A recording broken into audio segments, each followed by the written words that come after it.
Hello and welcome back to Blurscraft. This is my sixth build for my Road to Mordheim table I'm building for Nemo 2024, which is New England Mordheim Open. This build I started out with a big chunk of styrofoam that we all as terrain builders see and go, hey, that would make a great wall.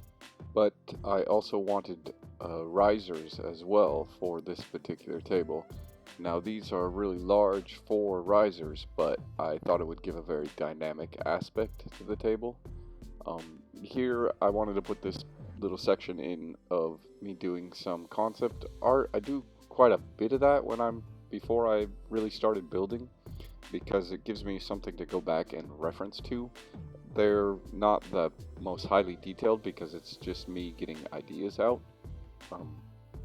I fastened the styrofoam to the MDF board by drilling holes through it and putting chopsticks or skewers or what have you through there and hot gluing it, because I really wanted the main chunk of styrofoam to be stuck to that board.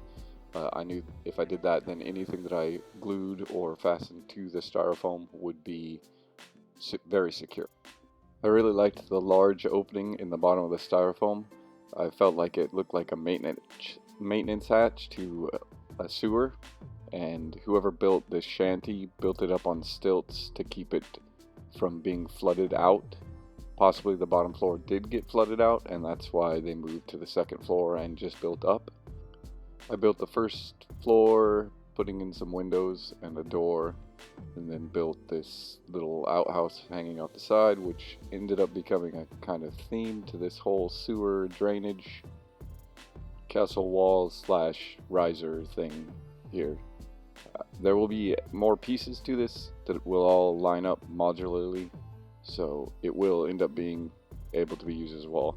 I'll put this little clip in here to remind me and everybody else that sometimes things don't really work out the way that you planned them, whether it's the video you're shooting or editing or the builds you're making or just life in general. So just want to say, keep persevering, because you can build something amazing if you try. Yeah, that was my little inspiration. I say that because I lost quite a bit of video. I didn't lose it, I just filmed it in regular format, and speeding it up made it so incredibly choppy. In fact, I ran into quite a few video issues, editing issues with this particular video. I shot some of it at too high of a quality, and my computer is not liking that, and so to me it looks super choppy. Hopefully it will look HD when I upload it. We'll see. Also with the other footage, it was basically building. I'll point out the parts that I missed from building, or from the filming. Building that second floor, putting in the windows, putting in the stone around the windows. But I've done that in a previous video, and as I said before, this isn't really for a tutorial. It's more just to document my progress in building this table for Nemo. So eventually I would like to do tutorials, so if that's something that you're interested in, if you throw a comment down, hit me up on Facebook or Instagram. The In Rust We Trust Discord server, I'm Blackfish on there. If you post something in the terrain, I'll definitely respond to it. I organically built the final floor of this. I had it in my concept sketch, but I didn't know exactly how it was going to fit with the top of that styrofoam piece. And I really liked the way the drainage part came down and wanted to save that. Using that corrugated plastic card it's really forgiving, and when you put joint compound on it, it really looks very much like stucco. Which, speaking of the joint compound, I did miss a few spots that I wish I had, because trying to put joint compound on after you put all... my experience is the joint compound before all of the fascia board causes the fascia board to want to pop off. the joint compound stops it from sticking. The joint compound is really hard to put on after you put the fascia board, so it's kind of a give or take, and I just completely forgot to do it on the actual building part of it until quite a far into the build. In fact, I had started working on the bricks, and I just decided to see, because I've never done it where I haven't painted that, or where I've painted it without putting some sort of stucco or joint compound or drywall or something on it to give it texture. So if the texture isn't good, I'm gonna go back. I'll probably have to go back and put some texture paint on there or something. I'll make it look real grimy. Maybe just put a bunch of flock.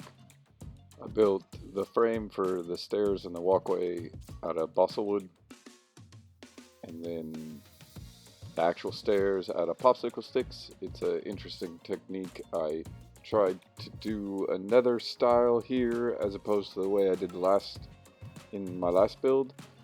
In this build, I tried to make it model friendly because I wanted models to be able to have action on the stairs, because there's nothing cooler than, you know, having that duel on the staircase.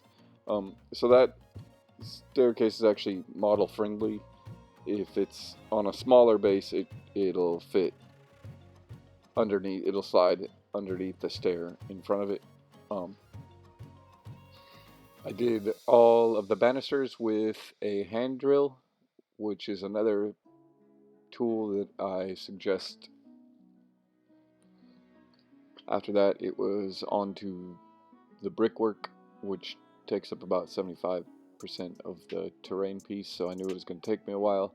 Lucky for me, I like the meditative state of doing the redundant laying a brick. I have quite a bit more footage of this than I really needed. After putting it all together, I realized that although time lapses are enjoyable, that an hour worth of watching somebody put bricks on there probably isn't the most enjoyable thing to watch. After doing it, I also realized how much time I put into it, because if you have an hour worth of time lapse, you have way more than an hour worth of work put into it. But I still don't know how many bricks I actually used. I have a proxon and a jig, so cutting it really isn't the hard part. It's just actually laying the bricks. I then joint compounded all the styrofoam that was still exposed, including trying to level out the top. I built the roof with some balsa wood and bamboo skewers. I then did the sand and gravel and grout on the top of it. Overall, I'm really happy with the way this piece came out. Putting the outhouse there adds some sort of like lived-in feel, more immersion, if you will. I really like the pattern from the bricks. It makes it a pretty imposing piece. I can't wait to do more of them so that they all line up. Here's my technique for flagstones. I use air dry clay, make little pancakes. I meant to put it in a previous video, so I put it right here. Anyways, I wanted to say thanks to everyone. Thanks for watching. Thanks for checking it out. Here's the finished build. Shout out to the Hive Scum podcast. If you haven't checked that out, check it out. If you're in the 28mm hobby, I would definitely check out the In Rust We Trust Discord as well. There's a lot of great stuff, a lot of great inspiration. If you'd like to do that like and subscribe thing, that'd be cool. Up to you. Anyways, thanks for watching, and I will catch you on the next Blur's Craft.